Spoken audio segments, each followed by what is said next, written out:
Hello and welcome back to another episode of Math with Stone. Today we're going to be doing some similar polygons. So let's get into it.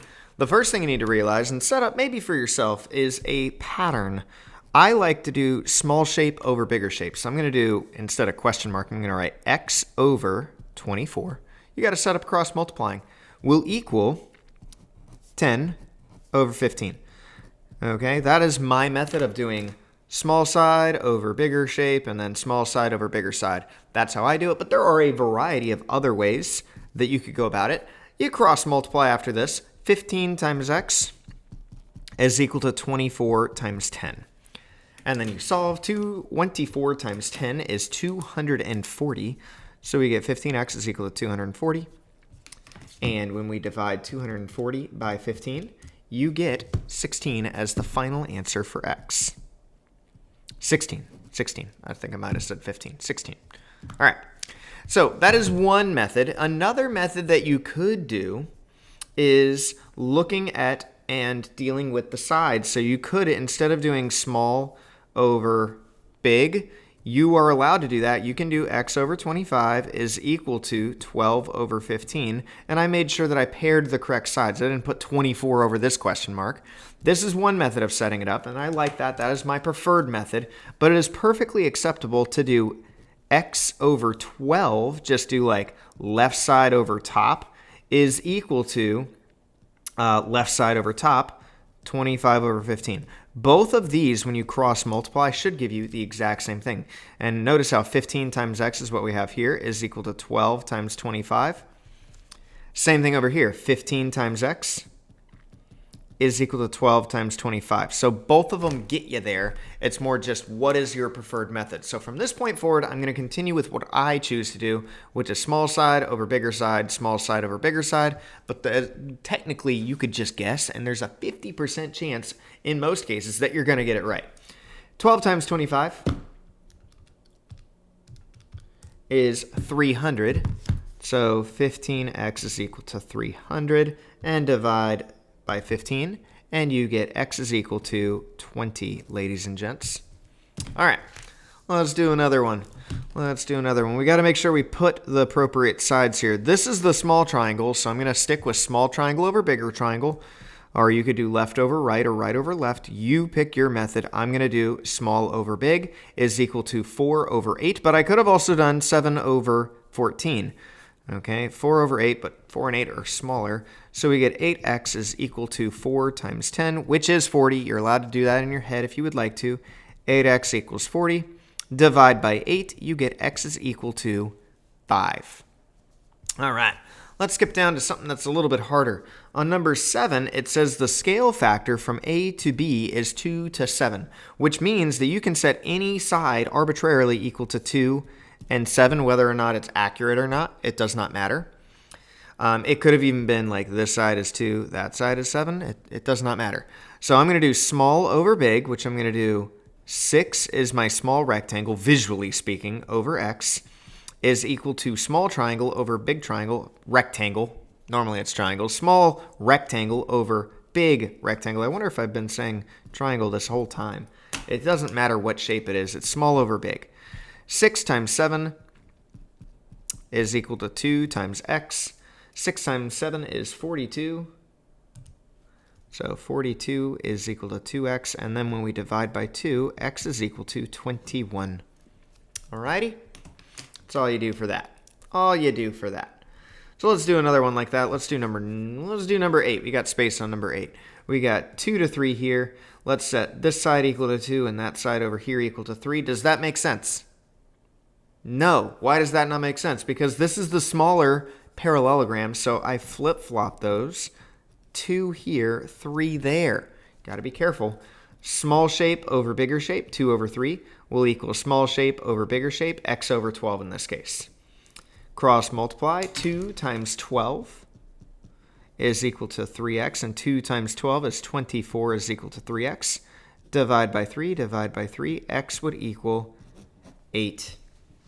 All right, that is all she wrote for this side. Let's move on to the back where they might get a little bit more challenging.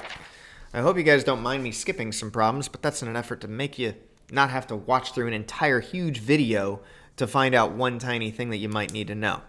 So here, let's do the number 15. This time we're solving for x, but you may notice that we got a little bit more on x. But it's going to still be the same thing. I'm going to do small side over bigger side, 42 over 49. Make sure you pair up the correct sides. Would equal small shape, 8x minus 2, which is a triangle this time, over 63.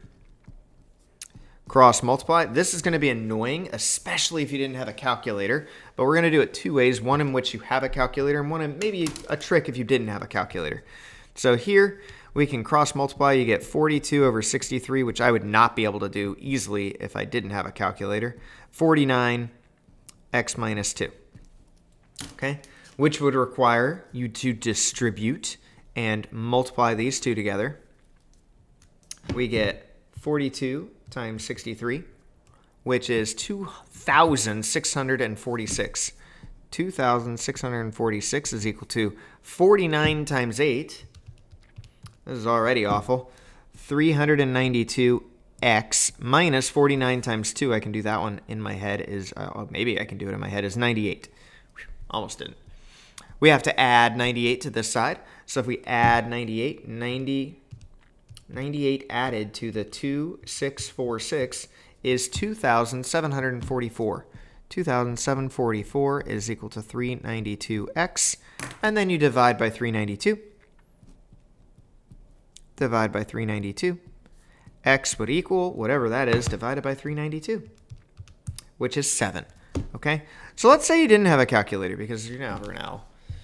Sometimes teachers, or even tests sometimes, are not allowed to have a calculator. A method of doing this problem without a calculator is to simplify first. Okay? If you simplified 42 over 49, you are allowed to simplify one side of the fraction if it's only numbers. There are also some other rules that allow you to simplify. If you simplified 42 over 49, you can divide 42 and 49 both by 7. 42 divided by 7 is 6. And 49 divided by 7 is 7. 6 over 7 is equal to 8x minus 2 over 63, which is far more manageable, but still not really easy to do necessarily in your head. So there's even more simplifying and stuff that we could do. 6 times 63 is equal to 8x minus 2 times 7. Now, I also wrote the 7 over here intentionally because I want you to think sometimes I don't have to distribute. In fact, instead of distributing is just multiplying. You could divide this right here before even multiplying by 63 and 6. And then you could simplify 63 divided by 7. What is 63 divided by 7? I'm out of room. 63 divided by 7 is just 9. And that would equal 8x minus 2. Now, you might be thinking, this is way worse, but we're doing it without a calculator. No calculator used yet. 9 times 6, I hope we can do that in our calculator without our calculator. 9 times 6 is 54. Is equal to 8x minus 2. Add 2 to both sides. 56 is equal to 8x. And then you do 56 divided by 8, and you get x is equal to 7 again. So one way without the calculator, one way with the calculator, both of which give you the same exact answer. We're going to do one more problem. It's going to be towards the end because normally the last problems are the hard ones, but you never know. Let's do number, what do you think, 21 or 22? I'm going to do 22, mostly because it looks like I don't know what side's what. But we're only given two sides, so let's see. This side right here, if I turn A to where it looks kind of like this, let's just turn it like that. The bottom of A is 48. And now we have like that short side of the trapezoid at the top. It's not really a trapezoid, but it almost is. So the bottom is 48 when we turn it this way. And the bottom is 8x. So those two can be paired together because you want to pair up the correct sides. So I'm going to do the smaller guy, which is A. 48 over 8x is equal to the ratio of 6 to 7. So I'm going to put, I don't know, it doesn't matter where we put it, but let's make it the top. 6 to 7. Small shape, big shape. So that would be 6 on the top, small over big. And then we cross multiply. Let's do this again, maybe without a calculator. 48 times 7 is equal to 8x times 6. All right? So rather than multiplying 48 times 7, you can divide by 6 and divide by 8. Almost individually, you can divide by 6 times 8, and that would cancel both of those out. If you divided by 8, it would cancel, and you divide by 6, it would cancel. So does 48 divide by 8 or divide by 6? And I know it divides by one of those. It divides by maybe even both of those. In fact, what is 6 times 8? It is 48. So we have 48 times 7. And if you multiplied 6 and 8 together, you get 48. The 48s cancel. You just get x is equal to 7. Now, the other option is you just type it in your calculator. I'm just trying to be fancy, teach you something new. You came here to learn, hopefully. And that is all we are going to learn for today. Until next time, stay positive, friends, and I will see y'all later. Bye.